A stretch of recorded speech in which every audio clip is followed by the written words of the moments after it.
চাকলিয়া হাটে প্রত্যেক দিনের যানজট। বুধবার শনিবার তো রীতিমতো কাহিল অবস্থা।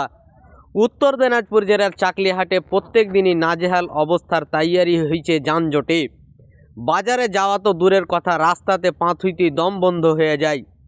বুধবার আর শনিবার হাটের দিন হলে পরিস্থিতি নিয়ন্ত্রণের বাহিরে চলে যায়। গাড়ির লাইন, ভ্যান, টোটো খাড়ো হয়ে থাকা, বাজারের ভিড় সব মিলিয়ে ঘন্টার পর ঘন্টা রাস্তা বন্ধ হয়ে যায়। স্থানীয় মানুষের ক্ষোভ, বছরের পর বছর এই সমস্যা চলছে, প্রশাসন খালি দেখেই যাইছে।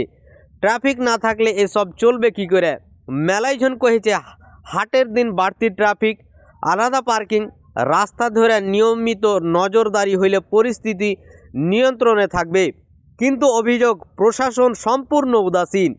এলাকাবাসীর দাবি, এভাবে আর চলতে পারে না, জরুরি ভিত্তিতে ব্যবস্থা নিতে হবে।